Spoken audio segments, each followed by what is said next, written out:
instead of treating the holiday season like a checklist of all the things we have to get done, because let's be honest, there is a checklist of all the things we have to get done.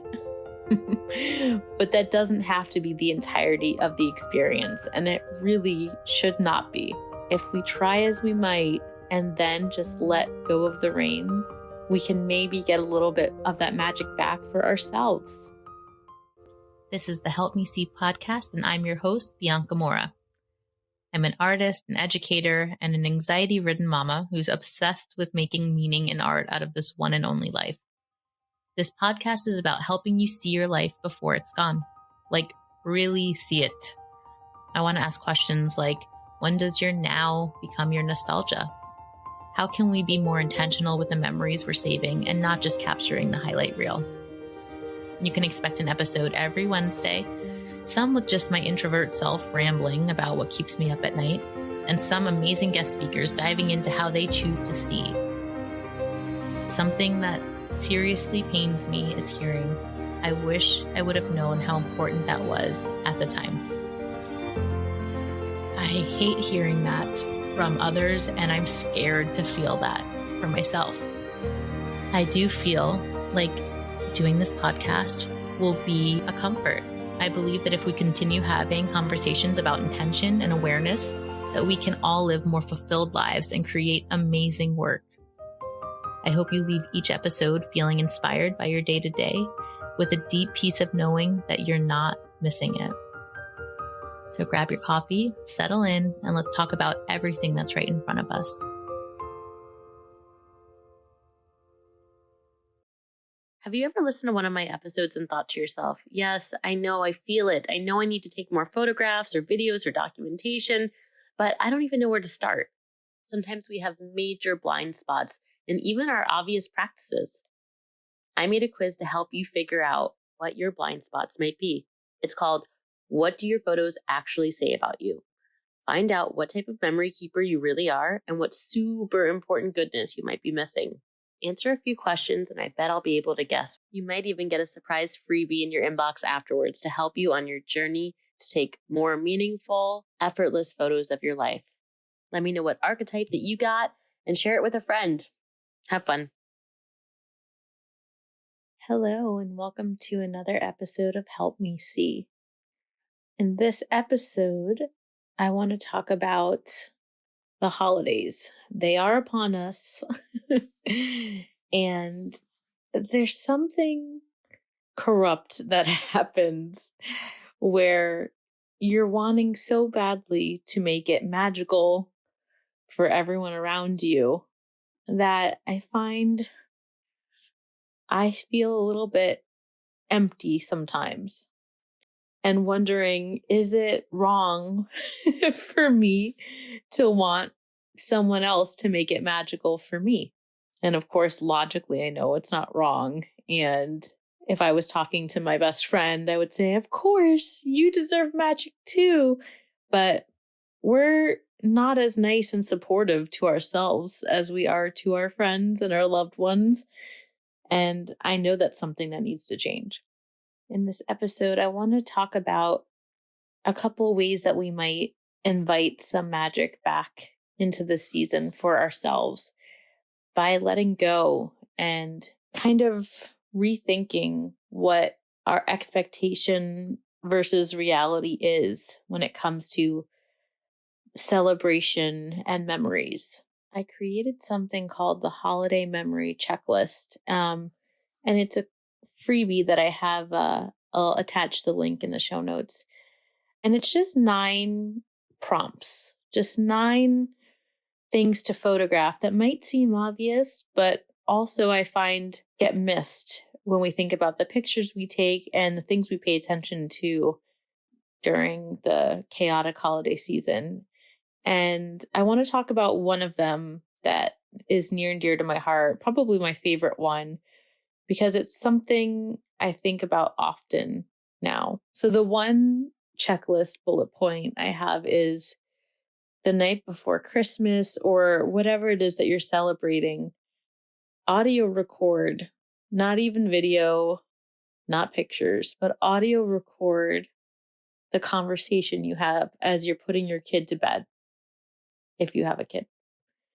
And what are those questions? What are your answers? I think that we forget the most purest parts of our day sometimes. And that's one of them. That is the part of my day where I feel the most still. It's actually funny because as I'm putting my kid to bed sometimes, I feel almost agitated. Do I want to say agitated? I don't know. This feeling of like, ugh, okay, just go to sleep so that I can continue on with what I want to be doing right now. I have so much to do, blah, blah, blah. And then I'll be putting him to bed and wanting to rush it more times than I want to admit. And then he'll say, sunshine. And that means he wants me to sing You Are My Sunshine. Or I go to get up and he goes, no, mommy, lay down, lay down. And he pulls my arm. So of course I lay down and I'll feel like this frantic energy of like, oh my God, but I have so much to do. I have this, I have that. And then I'll lay down begrudgingly. And in my mind, it's like a furious storm of everything that I should be doing and how to restructure my night. And then he puts his little hand on my face, or he'll like put his arm around my neck and hug me, or he'll turn away and then back up into me. So he's like a little spoon. And it's all I need to like knock myself back into the reality of like, this is it, screw the to-do list. Everything that needs to get done will, in whatever manner that's possible. So I know that the night before a big holiday, there's a million last minute things to do, maybe wrapping, maybe, who knows. But don't rush through that, putting the kids to bed. That's important. And if you don't have kids, that's a really good time to take a moment and reflect with yourself. Is there something that you feel that's missing? Is there something that would make you feel more special and more loved that you can give to yourself? Maybe before you go to bed, you sit down and you light a candle and you just sit there for a couple minutes. Pet your dog or cat and just be still. That's what I find my son forces upon me the most. Stillness. I am forced to stay where he is. And that brings me back to presence, which is the most important thing. It's funny. The other night we were decorating our tree, and it was a classic example of my expectation and how I wanted things to go versus the reality of the situation. And how I needed to pivot in real time and enjoy how the moment was actually unfolding rather than how I wanted it to unfold. My son Cassius, he had decorated his grandparents' and his great-grandparents' tree over the last couple weeks, and he loved it. And his attention span was crazy. Like, he did the best job and he was so into it. And then, of course, as we decorate our own tree, he was bouncing off the walls and he was not nearly as focused.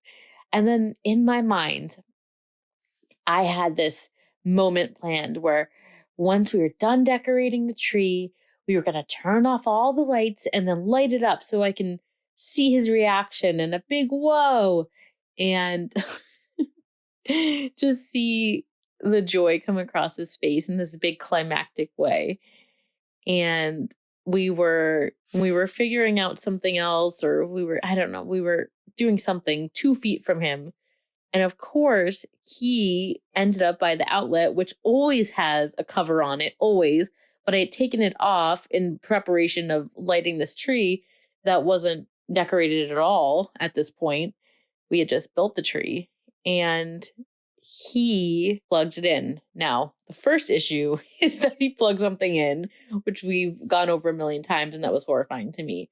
But then the second issue was like, no, he spoiled it. Like, thank goodness he's okay.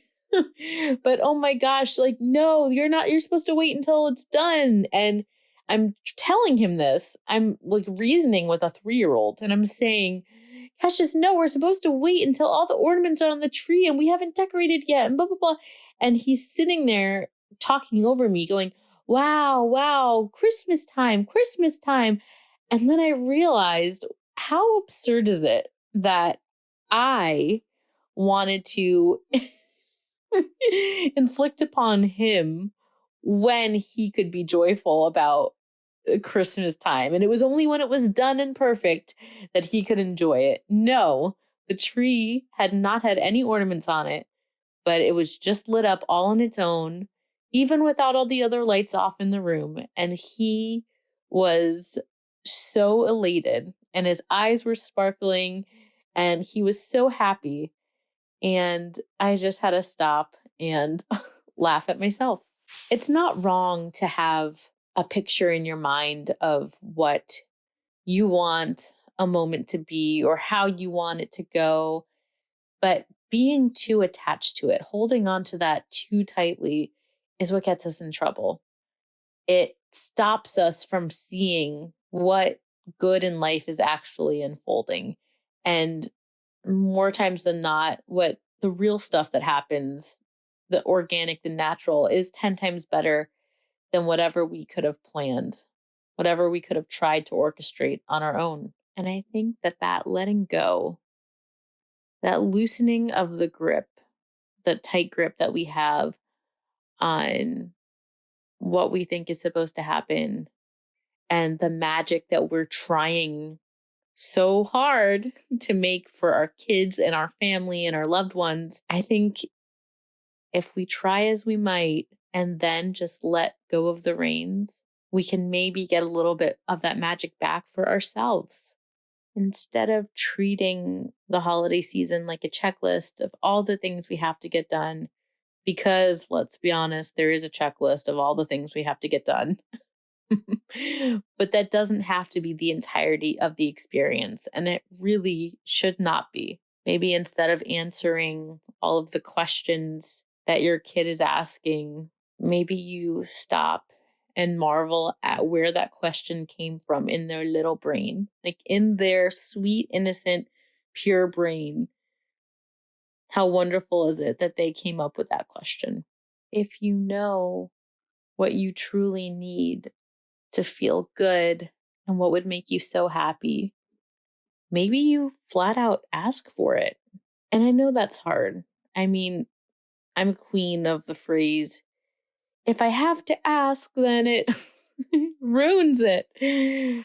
But let's be honest. I have to be honest with myself and give myself a dose of reality. I get why I feel like that. I know why I would like, my significant other to just know exactly what I need. But sometimes we're not in sync. And sometimes our significant others are wrapped up in their own worlds of what's going on with them. And if there's something that that would fulfill you, maybe you ask for it. Maybe you say, you know what? I would love a letter this year. I just would love a heartfelt letter from you reflecting on the year we've had. I don't think there's anything wrong with that. In fact, I think it's healthy. In fact, I think I will give that assignment to Ben. No. Actually, this year, we said that we weren't going to do presents because it's just been a pretty tough financial year. But I really don't like the idea of not like doing nothing. Like the nothingness bothers me. It is a holiday, and I firmly believe celebrating in some way, shape, or form, even if we're saying no presents for each other, is something that's really important. And so I humbly requested him to find me the perfect coffee spoon. I used to have a small, really cool coffee spoon, like the little tiny spoons to stir my coffee in the morning. And I don't know where it went. I don't know what happened. And then my sister got me the most magical coffee spoon, although it was a normal sized spoon. So that part wasn't ideal, but it said mommy's coffee spoon engraved in it, which was so cute. But Ben put it down the garbage disposal. So he is tasked with finding me my new coffee spoon.